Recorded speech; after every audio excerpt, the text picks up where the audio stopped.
Budget 2024 10 साल में नहीं हुआ वो अब होगा। सैलरी वालों को मिलेगा तोहफा, बढ़ सकती है इस डिडक्शन की लिमिट। Budget 2024 news.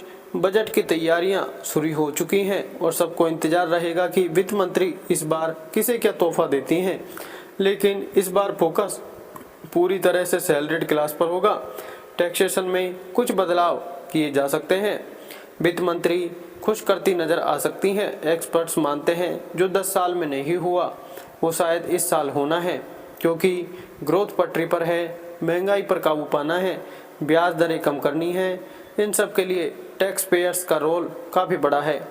कंजप्शन को बढ़ावा देना है तो टैक्स पेयर्स के हाथ में पैसा देना होगा। बढ़ेगी standard deduction limit.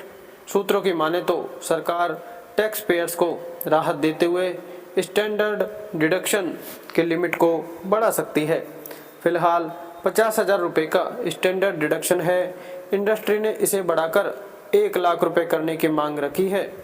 Travel, printing, stationery, books, staff salary, vehicle running, maintenance, mobile expense जैसे खर्च को देखते हुए उनके अलाउंस में बढ़ोतरी होनी चाहिए।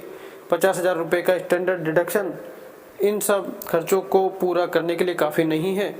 इन्फ्लेशन और बढ़ती स्टैंडर्ड ऑफ लिविंग को देखते हुए स्टैंडर्ड डिडक्शन को 1 लाख रुपये करना चाहिए। सूत्रों की माने तो इस पर विचार किया जा रहा है, लेकिन लिमिट को बढ़ाकर सीधे डबल नहीं किया जाएगा। इसे 75,000 रुपये तक बढ़ाया जा सकता है। एसोचैम ने भी रखी थी डिमांड। एसोचैम के मुताबिक सैलरीड क्लास के लिए 50,000 रुपये का डिडक्शन कोई बहुत बड़ी राहत नहीं है। सभी टैक्स पेयर्स का सैलरी ब्रैकेट एक नहीं होता। ऐसे में बड़ी तादाद में टैक्स पेयर्स के लिए ये राहत काफ़ी नहीं है।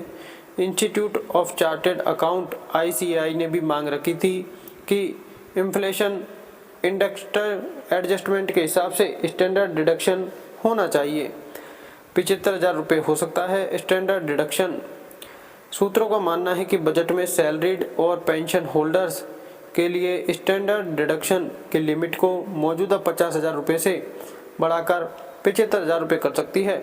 सरकार टैक्स पेयर्स को राहत देते हुए स्टैंडर्ड डिडक्शन की लिमिट को बढ़ाएगी तो, लेकिन सीधे डबल बेनिफिट देने का कोई इरादा नहीं होगा। पर्सनल फाइनेंस एक्सपर्ट भी मानते हैं कि इसे बढ़ाने से टैक्स पेयर्स को काफ़ी फायदा होगा। अच्छी और लेटेस्ट अपडेट्स के लिए चैनल को सब्सक्राइब जरूर करें। धन्यवाद।